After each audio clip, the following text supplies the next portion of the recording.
Hi, and welcome to Compulsion Games here in Montreal, Canada. At our studio, we care about world building, and we treat the setting almost like a character of its own. From the magical noir of contrast to the alternate history of We Happy Few, we draw inspiration from the landscape to shape mood, drama, and intrigue. For South of Midnight, our third-person action-adventure game, the story and characters bring a folkloric Deep South to life. This gave us a chance to explore Southern Gothic themes with a dark fantasy twist. So while our protagonist Hazel is at the forefront of our story, it's the macabre elements and larger-than-life creatures that will leave a mark on her journey and growth.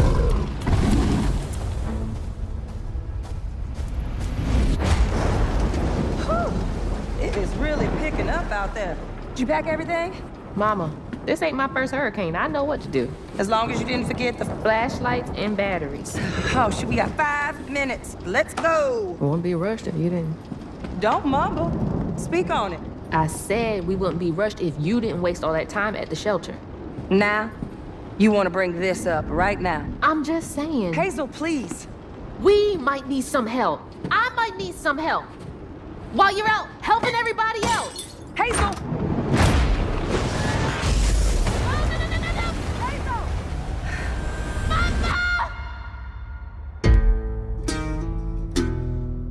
Hazel may start her journey as a typical 19-year-old, but disastrous events will push her into a darkly magical world where she'll learn who she really is and how to tap into weaving, an ancient magical power that redefines her trajectory in life. The land itself chooses Hazel as a weaver. Someone who can see beyond the surface and tap into a deeper reality. The grand tapestry. Weavers can see the fabric binding our world, connecting people, nature, and echoes of the past. Keep those hands to yourself. Hazel can perceive both the mystical strands and stigmas in the world.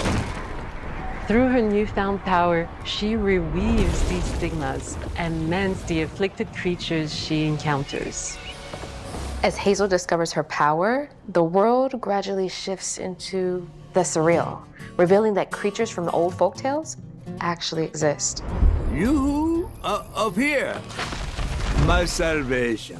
Among them is good old Catfish, the storyteller who becomes both the guide and companion to Hazel across the game. It ain't every day I hear about a new weaver such as yourself. Would you kindly do your weaver thing and help me down? Meeting Catfish marks the true beginning of Hazel's journey. All of Hazel's arsenal and powers are designed around textile crafting and traditional spinning wheels. Her weapons include a spindle, 2 weaving hooks, and a distaff. Her magic abilities manifest with supernatural lace-like patterns, blending the traditional craft with mystical elements. Hazel engages with the world through a variety of movement abilities. Those abilities also help Hazel progress on a journey. As her journey unfolds, Hazel will master new weaving abilities, using them to traverse the world, conjure objects, and confront adversaries. Combat is about understanding and adapting to different enemy archetypes known as Aints, the manifestations of corruption Hazel encounters. These haints trap Hazel in combat until she unravels them, destroying them in the process. Each Aint has its own unique moveset, strengths, and weaknesses that you'll need to learn and adapt to. For example, the slug burrows on the ground and unleashes devastating strikes from afar, while the Ravager closes the distance with chilling speed. Hazel can counter these threats with agile melee abilities to execute powerful combos, jump attacks, and charge attacks. But close combat is risky and can backfire because Aints have powerful defensive abilities. Mastering your magical skills becomes the key to gaining the upper hand in combat. Push, pull, and weave are some of the spells at your disposal that give you a tactical advantage during a fight. Timing is everything. Pull distant enemies close to start melee combos, push them back to interrupt and stun their attack. Then press the advantage with follow-up strikes.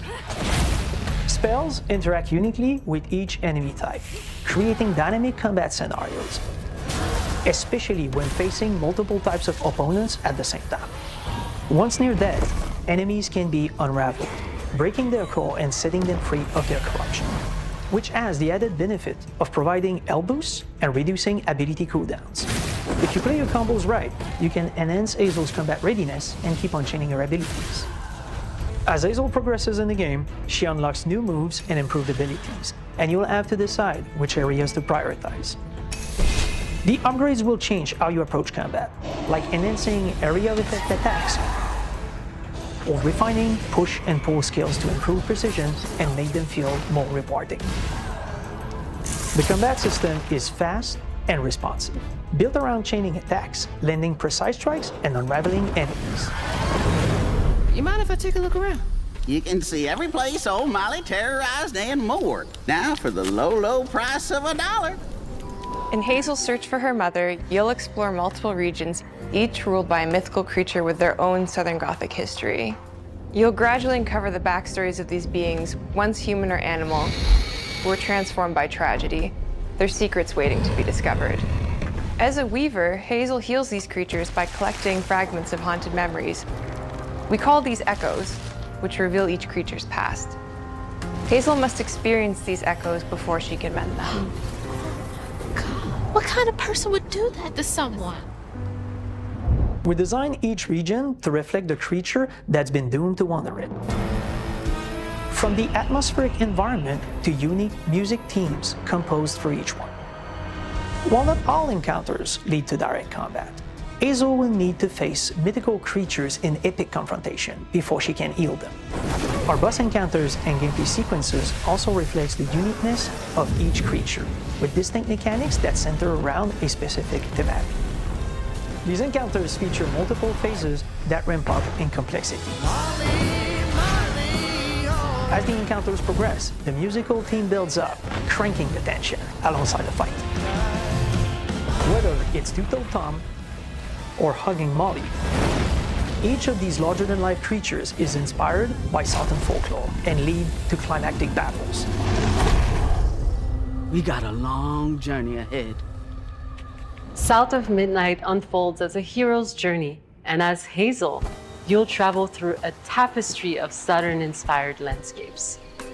From abysmal swamps to flooded farmlands to the Appalachian peaks. In our magical South, decaying buildings reclaimed by nature stand moments away from a hungry Rugal. And as Hazel delves deeper, reality bends ever more toward the fantastical. The history, landscape, and folklore of the American Deep South fill our world, and our team has infused the game with thoughtful details and environmental storytelling, like our bottle trees and haint blue porches, which are said to ward off evil spirits. The weight of the past emerges as central themes, which you can see through old abandoned buildings and businesses struggling to survive. As you explore, you'll meet locals who stayed behind even in the face of a hurricane. So I'm the last person left here. All those damn haints. This part of the river's filthy with them. Artistically, we're staying true to our moody compulsion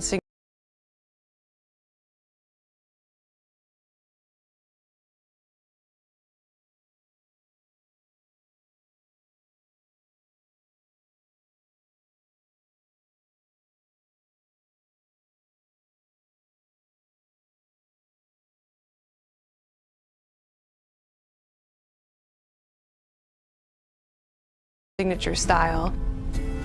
But this time, we're using a handcrafted approach inspired by stop-motion animation, which allows our team to bring a distinct personality and tone into every prop and character.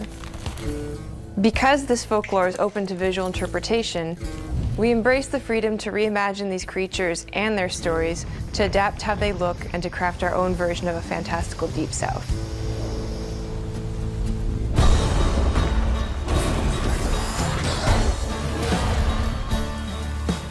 At Compulsion Games, we love to craft around central themes. We're lucky to have talent across all our disciplines that collaborate to give South of Midnight such a unique personality. We hope you enjoyed this deep dive into South of Midnight. We're thrilled to announce that the game will launch on April 8th, and pre-orders are now available on Xbox and Steam.